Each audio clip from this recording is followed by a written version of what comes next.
Aujourd'hui, il s'agit de mindset, état d'esprit.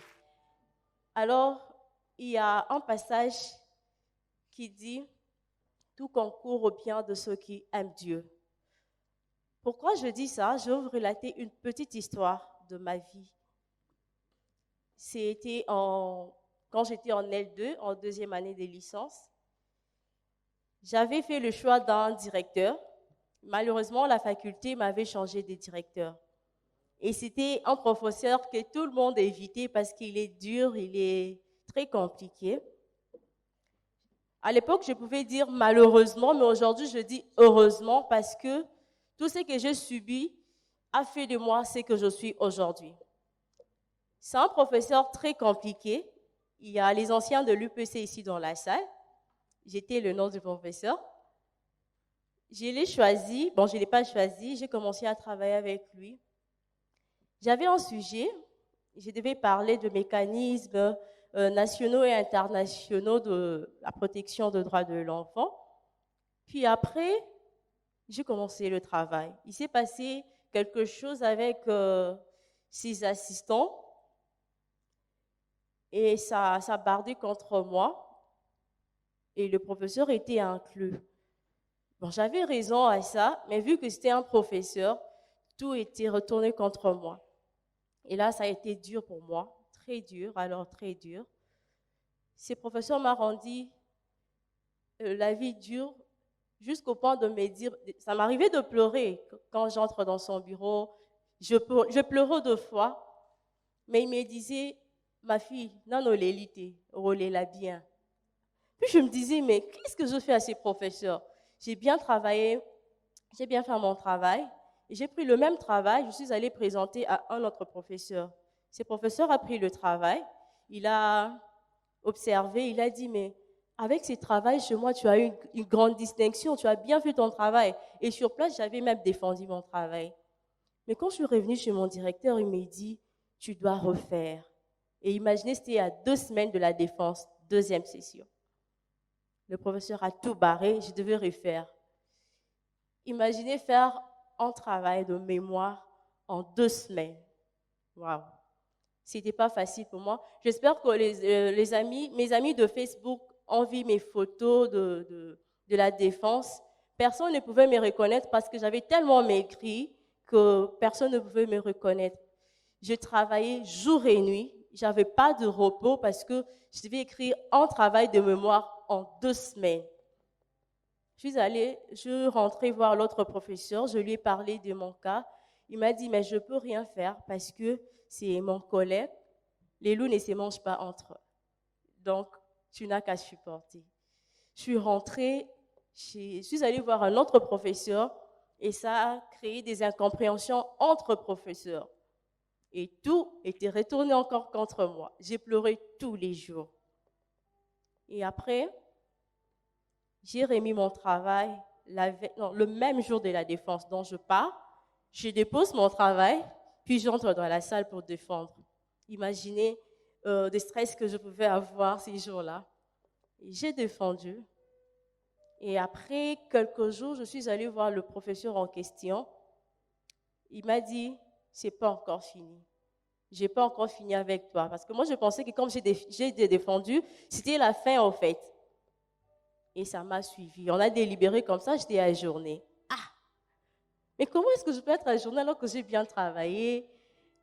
Il m'a dit, c'est pas encore fini. Je me suis battue, Dieu a fait grâce, c'est passé, j'ai réussi. J'ai bossé dur, mais en bossant dur, Dieu m'a fait grâce de découvrir des bibliothèques, des livres que j'ai lus. En tout cas, j'ai lu plusieurs livres. J'ai fréquenté des bibliothèques, j'ai fréquenté des professeurs. En tout cas, ça m'a aidé à me construire. Sa dictature a fait de moi une amoureuse de la recherche. Sa dictature a fait de moi ce que je suis aujourd'hui. Et c'est là que j'ai encore approfondi ma connaissance par rapport à la trisomie 21 parce que je vais parler de l'enfant. C'était les mécanismes internationaux et nationaux. Après, quand on m'a changé les sujets, imagine changer de sujet à 2 semaines, je devais parler de l'intérêt supérieur de l'enfant. Et quand je parlais de l'intérêt supérieur de l'enfant, c'est ce qui a fait que je puisse encore découvrir beaucoup de choses, que je puisse encore enrichir ma mission par rapport à Trisomics Home.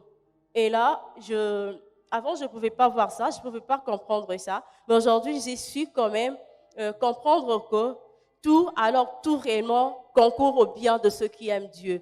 Alors, sa dictature a concouru à mon bien. Aujourd'hui, je peux défendre la trisomie. Aujourd'hui, je peux me présenter devant des gens et parler de ce que je suis, parler de ce que je fais. Pourquoi? Parce que il y a eu quelqu'un un jour qui a cru m'avoir maltraité, mais en quelque sorte, il ne savait pas que c'est une grande dame qu'il était en train de former.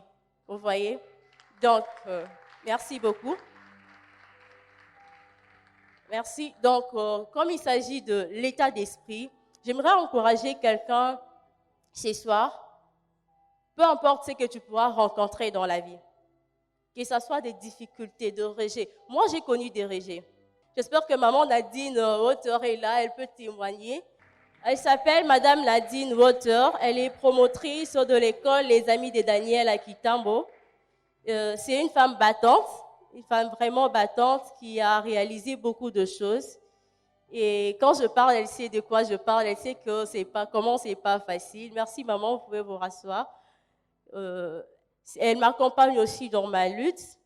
Et il y a plusieurs dames. Il y a maman Amy qui n'est pas ici. Il y a maman Liliane qui est représentée par son secrétaire, monsieur Dieudonné Kassongo. Tu peux te lever. Voilà, c'est le secrétaire de madame Liliane Temouni. Donc voilà, ça n'a jamais été facile pour réaliser cela. Mais vu que j'ai été préparée moralement par une personne qui n'était pas de bonne foi, il a fait ça pour me torturer, mais cela c'était en ma faveur. Et aujourd'hui, je peux supporter toutes sortes de tortures seulement parce que j'ai été préparée. Alors, ce soir, il s'agit de mindset, état d'esprit. J'espère que chacun de nous sortira de ces lieux avec un état d'esprit boosté.